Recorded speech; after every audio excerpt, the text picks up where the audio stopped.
10 ವರ್ಷಗಳ ಕಾಲ, ಇವತ್ತು 10ನೇ ವರ್ಷ ಮಹಾರುದ್ರ. ಎಲ್ಲರೂ ನಾವು ಪಾರ್ಟಿಸಿಪೇಟ್ ಅಲ್ವಾ ಅದರಿಂದ ಇದ್ದೇವೆ. ಅದು ಉತ್ತರೋತ್ತರಾಭಿವೃದ್ಧಿ ಅಂತ ಹೊಂದಿದೆ. ಮನೆಯಲ್ಲಿ ಶುರು ಮಾಡಿದರು, ಮನೆ ಎದುರುಗಡೆ ಪೆಂಡಾಲ್ ಹಾಕಿಸಿ ಅಲ್ಲಿ ಆರಂಭದಲ್ಲಿ ಮಾಡಿದರು. ಆಮೇಲೆ ದೈವೇಚ್ಛಾ ಬಲೀಯಸಿ ಅಂತ ಹೇಳಿ ಯಾರಿಗೋ ಏನು ಪ್ರೇರಣೆಯಾಗಿ ಇಂಥ ಕಡೆ ಹೋಗಿ ಹೇಳಿ ಅವರು ಇಲ್ಲಿ ಮಾಡುವುದಕ್ಕೆ ಅನುಮತಿಯನ್ನು ಕೊಟ್ಟಿದ್ದಾರೆ. ಆದ್ದರಿಂದ ನಾವೆಲ್ಲ ಸೌಖ್ಯವಾಗಿ ಉಳಿದುಕೊಂಡು ಏನು ಮಳೆಯಾದರೂ ಬಿಸಿಲು ಆದರೂ ಸಹ ಏನು ತೊಂದರೆ ಆಗದೇ ಇರುವಂತಹ ರೀತಿಯಲ್ಲಿ ಒಂದು ಜಾಗ ಭಗವಂತನೇ ಒದಗಿಸಿಕೊಟ್ಟಿದ್ದಾರೆ. ಅಂಥ ಜಾಗದಲ್ಲಿ ಮಹಾರುದ್ರ ವೈಭವವನ್ನು ಮೊದಲೆಲ್ಲ ಸಾಮಾನ್ಯವಾಗಿ ಮಾಡಲಿಕ್ಕಾಗುವುದಿಲ್ಲ. ಅದಕ್ಕೆ ಒಂದು ವರ್ಷದ ಪ್ರಯತ್ನ ಇರುತ್ತದೆ.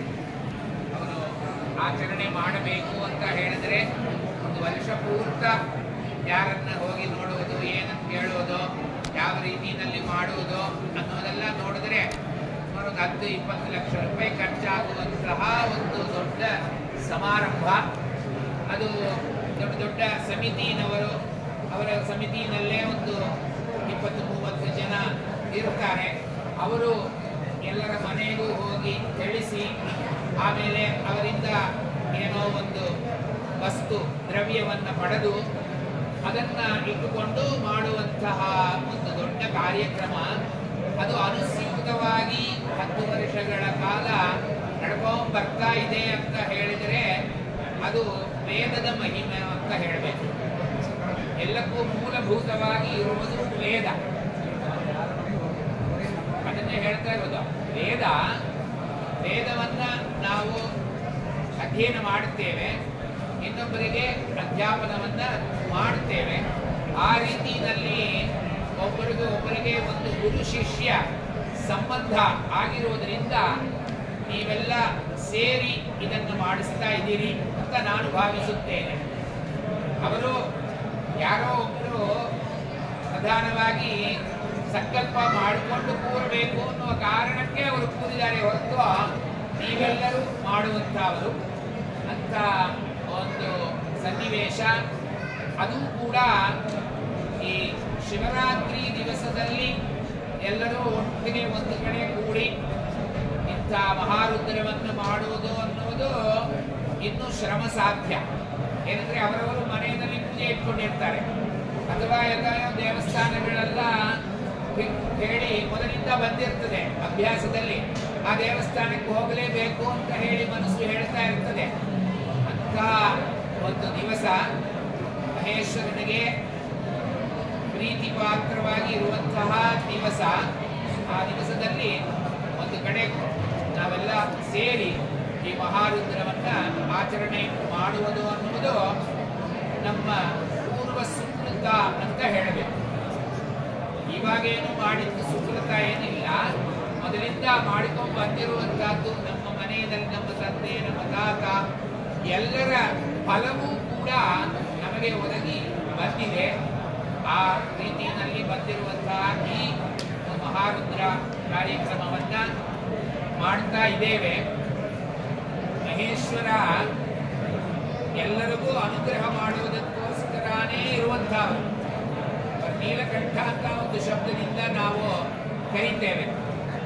ಆ ನೀಲಕಂಠ ವಿಷಕಂಠ ಅಂತ ಆ ಶಬ್ದವನ್ನು ಹೇಳದೆ ಈ ಶಬ್ದವನ್ನು ಹೇಳಿದ್ದಾರೆ. ಅವರು ಲೋಕವನ್ನ ರಕ್ಷಿಸಬೇಕು ಅನ್ನುವುದಕ್ಕೋಸ್ಕರ ಸತತವಾಗಿ ತಪಸ್ಸು ಮಾಡುತ್ತಾ ಇರುವಂತಹ ವ್ಯಕ್ತಿ. ಅಂಥ ಒಂದು ವ್ಯಕ್ತಿ ಹತ್ರ ಆಯುಧಗಳು ಎಷ್ಟಿದೆ ಅಂತ ಹೇಳಿ ನಮಗೆ ರುದ್ರದಲ್ಲಿ ಬಂದಿದೆ. ಇಷ್ಟು ಆಯುಧಗಳು ಕೂಡ ಪ್ರಯೋಗ ಮಾಡುವಂತಹ ಶಕ್ತಿ ಅವನಲ್ಲಿ ಇದೆ. ಆದ್ದರಿಂದ ಅವನ ಎದುರುಗಡೆ ಯಾರು ನಿಲ್ಲುವುದಕ್ಕಾಗುವುದೇ ಇಲ್ಲ. ಅಂಥ ಆಯುಧಗಳು ದುಷ್ಪ್ರಯೋಗವಾಗಬಾರದು ಅಂದರೆ ನಾವು ಅವನಿಗೆ ನಮಸ್ಕಾರ ಮಾಡ್ತಾ ಇರಬೇಕು. ನಾವು ತಪ್ಪು ಮಾಡುವುದರಿಂದ ತಪ್ಪಿಸ್ಕೊಳ್ಳಕ್ಕೆ ಹೋಗುವುದೇ ಇಲ್ಲ. ನಮ್ದು ಕೆಲಸ ಏನು ಅಂತ ಹೇಳಿದ್ರೆ ಏನೋ ಒಂದು ತಪ್ಪು ಮಾಡ್ತಾ ಇರುವುದೇ ನಮ್ಮ ಕೆಲಸ. ಆದರೂ ಮನೆಯಲ್ಲಿ ಮಕ್ಕಳು ತಪ್ಪು ಮಾಡುವಾಗ ತಾಯಿ ತಂದೆಯರು ಕೆಲವೊಮ್ಮೆ ಬೈತಾರೆ, ಕೆಲವೊಮ್ಮೆ ಹೋಗ್ಲಿ ಬಿಡಿ ಅಂತ ಬಿಟ್ಟು ಬಿಡುತ್ತಾರೆ. ಆ ರೀತಿಯಲ್ಲಿ ಮನೆಯಲ್ಲಿ ಒಂದು ಮನೆಯಲ್ಲಿ ಇರುವಂತಹ ಒಂದು 3-4 ಜನ ಹುಡುಗರಿಂದ ಆಗುವಂಥದ್ದನ್ನೇ ಅವರ ತಾಯಿ ತಂದೆಯರು ತಡಿಲಿಕ್ಕೆ ಆಗಲ್ಲ. ಈ ಜಗತ್ತನ್ನ ಸೃಷ್ಟಿ ಮಾಡಿರುವಂತಹ ಬ್ರಹ್ಮ, ಅದನ್ನು ಕಾಪಾಡಿಕೊಂಡು ಬಂದಿರುವಂತಹ ಮಹಾವಿಷ್ಣು, ಈ ದೊಡ್ಡ ಸಂಸಾರದಲ್ಲಿ ಯಾವಾಗಲೂ ತಪ್ಪು ನಡೀತಾ ಇರ್ತದೆ, ಅದನ್ನು ನೋಡ್ತಾ ಇರ್ತಾನೆ.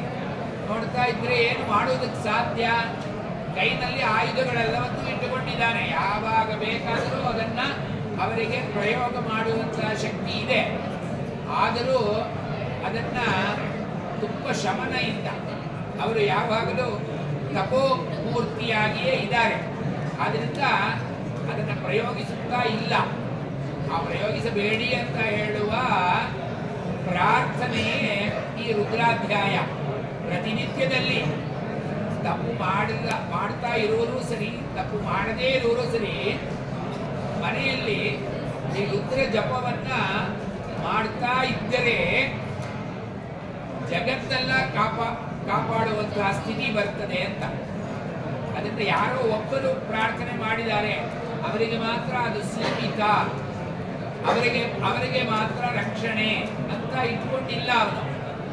ಯಾರೋ ಒಬ್ಬರು ನನಗೆ ನಮಸ್ಕಾರ ಮಾಡಿಬಿಟ್ಟು ಈ ತರಹ ಪ್ರಯೋಗ ಮಾಡಬೇಡಿ, ನಾವೆಲ್ಲ ತಪ್ಪು ಮಾಡುವುದಕ್ಕೋಸ್ಕರನೇ ಹುಟ್ಟಿರುವಂತವರು, ನಮ್ಮನ್ನ ಯಾವಾಗಲೂ ನೀವು ರಕ್ಷಿಸುತ್ತಾನೆ ಇರಬೇಕೇ ಹೊರತು ಯಾವ ಸಂದರ್ಭದಲ್ಲಿಯೂ ಕೂಡ ಶಿಕ್ಷಿಸಬಾರದು ಅಂತ ಹೇಳಿ ಪ್ರಾರ್ಥನೆ ನಮ್ದು.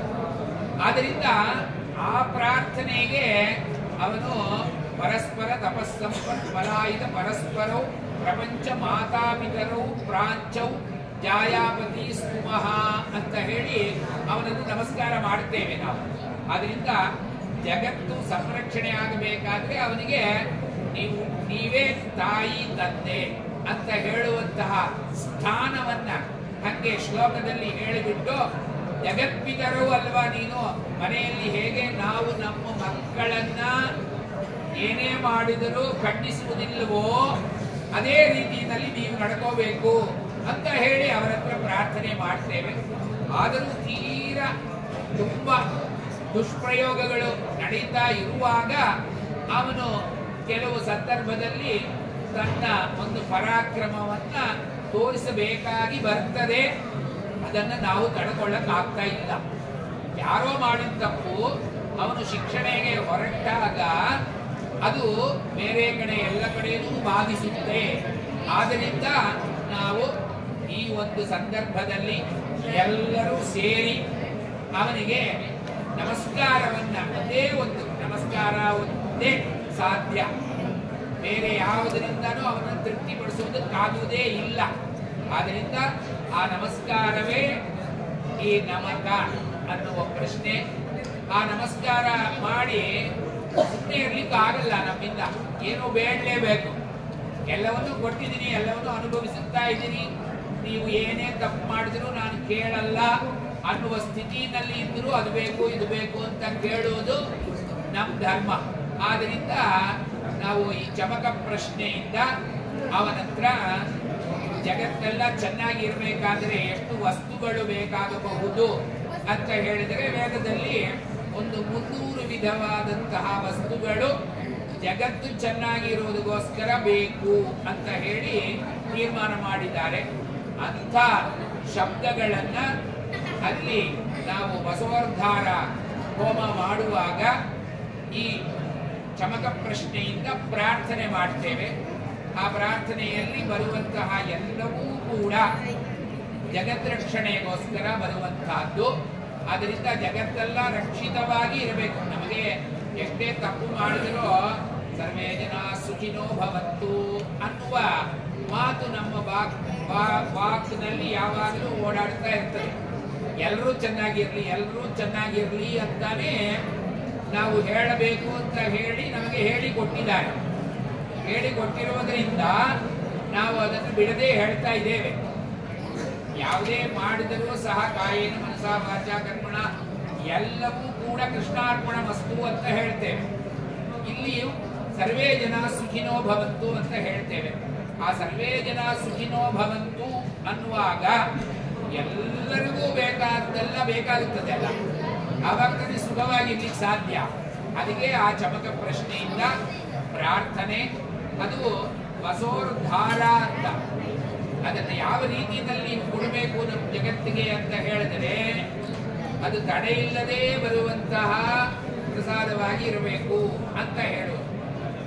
ಧಾರೆ ಅಂತ ಹೇಳಿದ್ರೆ ಮೇಲ್ಗಡೆಯಿಂದ ಕೆಳಗಡೆ ಬಿಡುವಾಗ ಅವಿಚ್ಛಿನ್ನವಾಗಿ ಇರಬೇಕು, ಧಾರ ಅಂತ ಹೇಳ್ತೇವೆ. ಆ ವಿಚ್ಛಿತ್ತಿ ಇಲ್ಲದೆ ಯಾವಾಗಲೂ ಸಮೃದ್ಧಿಯಾಗಿ ನಮ್ಮ ದೇಶ ಇರಬೇಕು.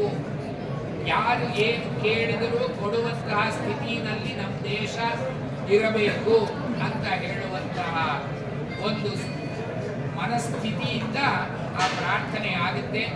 ಆ ಪ್ರಾರ್ಥನೆಗೆ ಭಗವಂತ ಯಾವಾಗಲೂ ತಥಾಸ್ತು ಅಂತ ಹೇಳುವಂತಹವನು. ಅವನು ಎಲ್ಲರಿಗೂ ತಥಾಸ್ತು ಹೇಳುವಂತಹ ವ್ಯಕ್ತಿ ಪರಮೇಶ್ವರ ಅಲ್ವಾ. ಯಾರೋ ಒಬ್ಬ ವರ ಪಡೆದ, ಪರಮೇಶ್ವರ ಸರಿ ಅಂತ ಹೇಳಿ ವರವನ್ನು ಕೊಟ್ಟ.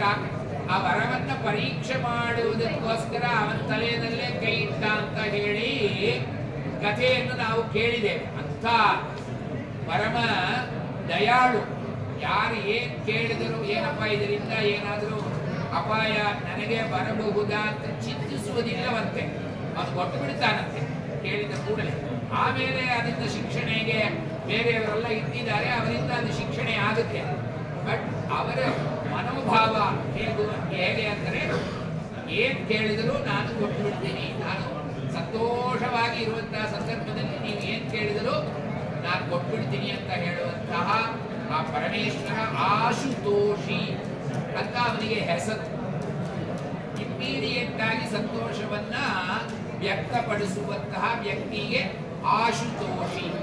ಶೀಘ್ರ ಕೋಪಿ ಎರಡೂ ಇದೆ. ಅದೇ ರೀತಿ ಏನಾದರೂ ತಪ್ಪಾದ್ರೆ ಇಮ್ಮಿಡಿಯೇಟ್ ಆಗಿ ಅದನ್ನ ಕೋಪದಿಂದ ತೋರಿಸುವಂತಹ ವ್ಯಕ್ತಿಯೂ ಅವನೇ. ಆದ್ರಿಂದ ನಮಗೆ ಆ ತೋಷಣ ರೂಪಿಯಾಗಿ ಇರುವಂತಹ ಭಗವಂತ ಪರಮೇಶ್ವರ ಎಲ್ಲವನ್ನೂ ಒದಗಿಸಿಕೊಡಬೇಕು, ನಮ್ಮ ಜಗತ್ತನ್ನು ರಕ್ಷಣೆ ಮಾಡಬೇಕು ಅನ್ನುವುದಕ್ಕಾಗಿ ಈ ಮಹಾರುದ್ರ ಮಹಾಯಜ್ಞವನ್ನ ಪ್ರತಿ ವರ್ಷವೂ ಕೂಡ ನಾವು ಸೇರಿ ಮಾಡ್ತಾ ಇದ್ದೇವೆ. ಇದು 10ನೇ ವರ್ಷ. ಇದು ಹೀಗೆ 106 ವರ್ಷಗಳು ಕಂಟಿನ್ಯೂಸ್ ಆಗಿ ನಾವು ಇವಾಗ ಆಚರಣೆ ಮಾಡ್ತಾ ಇದ್ದೇವೆ. ನಾಳೆ ನಮ್ಮ ಮಕ್ಕಳೆಲ್ಲ ಸೇರಿಕೊಂಡು ಆಚರಣೆ ಮಾಡಬೇಕು, ಮೊಮ್ಮಕ್ಕಳು ಸೇರಿಕೊಂಡು ಆಚರಣೆ ಮಾಡಬೇಕು ಅಂತ ಹೇಳಿ ಶಿಷ್ಯ ಪ್ರಶಿಷ್ಯ ಪರಂಪರ, ಅದೇ ತರಹ ಪುತ್ರ ಪೌತ್ರ ಪ್ರಪೌತ್ರ ಪರಂಪರಾಯುತವಾಗಿ ಇದು ಬರಬೇಕು ಅಂತ ಹೇಳುವಂತ ಒಂದು ವಿಷಯವನ್ನ ಇಲ್ಲಿ ಪ್ರಸ್ತಾವನೆ ಮಾಡಿ ಇಲ್ಲಿಗೆ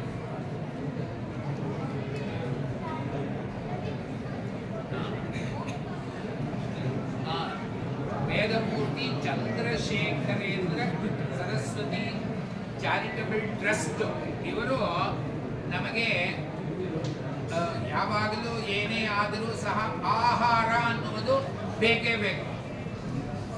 ಶರೀರ ಚೆನ್ನಾಗಿದ್ರೆ, ಆಹಾರ ಪುಷ್ಟಿಯಾಗಿ ತೆಗೆದುಕೊಂಡ್ರೆ ನಾವು ಯಾವ ಕಾರ್ಯವನ್ನು ಮಾಡುವುದಕ್ಕೆ ಸಾಧ್ಯವಾಗುತ್ತೆ. ಎಲ್ಲ ದಾನದಲ್ಲಿಯೂ ವಿಶೇಷ ಅನ್ನದಾನ ಅಂತ ಹೇಳಿದ್ದಾರೆ, ಎಲ್ಲರಿಗೂ ಗೊತ್ತಿರುವಂತಹ ವಿಷಯ. ಅಂತ ಅನ್ನದಾನದಿಂದ ಆ ಪರಮೇಶ್ವರ ತೃಪ್ತಿಯನ್ನು ಹೊಂದುತ್ತಾರೆ. ಆ ಅನ್ನದಾನವನ್ನ ಮಾಡುವಂತಹ ವ್ಯಕ್ತಿಗಳು ಈ ಚಂದ್ರಶೇಖರೇಂದ್ರ ಸರಸ್ವತಿ ಚಾರಿಟಬಲ್ ಟ್ರಸ್ಟ್ ಇವರಿಂದ ಆಗ್ತಾ ಇರುವುದು. ಅವರಿಗೆ ನಾವು ಕೃತಜ್ಞತೆಯನ್ನ ಈ ಸಂದರ್ಭದಲ್ಲಿ, ಇವತ್ತು ಶಿವರಾತ್ರಿ ಅಂತ ಹೇಳಿದರೆ ಏನೂ ತಗೋಬಾರದು ಅಲ್ವಾ. ನಾವು ಭಗವಂತನನ್ನ ಸ್ಮರಣೆ ಮಾಡ್ತಾ ಹಾಗೇ ಇರಬೇಕು ಅನ್ನೋದು ಪರಿಸ್ಥಿತಿ ಆ ಥರ ಇಲ್ಲ ಅಲ್ವಾ. ನಮಗೆ ಏನಾದರೂ ಒಂದು ನಿತ್ಯದಲ್ಲಿ ಏನು ಆಚರಣೆ ಮಾಡ್ತಾ ಇದ್ದೇವೋ ಆ ಟೈಮ್ ಬಂದಾಗ ನಮಗೆ ಕ್ಷುತ್ಬಾಧೆ ಅನ್ನೋದು ಬಂದ್ಬಿಡ್ತದೆ. ಅದನ್ನ ಪರಿಹಾರ ಮಾಡುವುದಕ್ಕಾಗಿ ಅವರು ಇವತ್ತಿನ ದಿನ ಇಂಥದ್ದು ತಗೋಬಹುದು, ಇಂಥದ್ದು ತಗೊಳಕ್ಕಿಲ್ಲ ಅನ್ನುವ ರೀತಿಯಲ್ಲಿ ಅವರೇ ಒಂದು ರೀತಿ ಮನಸ್ಸಿನಲ್ಲಿ ಅಭಿಪ್ರಾಯವನ್ನು ಪಟ್ಟು ನಮಗೂ ಪಾಪ ಬರಬಾರದು, ಆದರೆ ಅವರಿಗೂ ಪುಣ್ಯ ಬರಬೇಕು, ಎರಡು ರೀತಿಯಲ್ಲಿಯೂ ಅವರು ಅನುಕೂಲವನ್ನು ಮಾಡಿ ನಮಗೆ ಫಲಹಾರವನ್ನು ಅವರು ಒದಗಿಸಿಕೊಟ್ಟಿದ್ದಾರೆ. ಆದ್ದರಿಂದ ಅವರಿಗೆ ನಾವೆಲ್ಲರೂ ಕೂಡ ಆಯುರಾರೋಗ್ಯ ಐಶ್ವರ್ಯಾದಿ ಯುತವಾಗಿ ಯಾವಾಗಲೂ ಅನ್ನದಾನವನ್ನು ಮಾಡುತ್ತಾ ಇರುವಂತಹ ಪರಿಸ್ಥಿತಿಯನ್ನು ನಾವು ಮನಸ್ಸಿನಲ್ಲಿ ಭಾವನೆ ಮಾಡಿಕೊಂಡು ಅವರು ಚೆನ್ನಾಗಿರಬೇಕು ಅಂತ ಹೇಳಿ ನಾವು ಆಶಿಸೋಣ. ಇವಾಗ ವಸೋರ್ಧಾರ ಹೋಮ ಅಲ್ಲಿ ಆಗುತ್ತೆ. ಈಗ ಸ್ವಲ್ಪ ಹಿಂದೆ ಹೇಳಿದ ಹಾಗೆ ನೀವು ಏನೇನು ಪ್ರಾರ್ಥನೆ ಬೇಕೋ ಭಗವಂತನೇ ಹೇಳಿಕೊಟ್ಬಿಟ್ಟಿದ್ದಾನೆ. ಆ ಪ್ರಾರ್ಥನೆಯನ್ನು ಅಲ್ಲಿ ಮಂತ್ರ ಹೇಳುವಾಗ ಕಿವಿ ಕೊಟ್ಟು ಕೇಳಿ ಮನಸ್ಸಿನಲ್ಲಿ ಅದನ್ನು ಭಾವನೆ ಮಾಡಿ ಲೋಕವೆಲ್ಲ ಕ್ಷೇಮವಾಗಿ ಇರಬೇಕು ಅನ್ನುವುದು ಮಾತ್ರ ಪ್ರಾರ್ಥನೆಯಾಗಿ ಇರಲಿ ಅಂತ ಹೇಳಿ ಎಲ್ಲರೂ ಅಲ್ಲಿಗೆ ಬರಬೇಕು.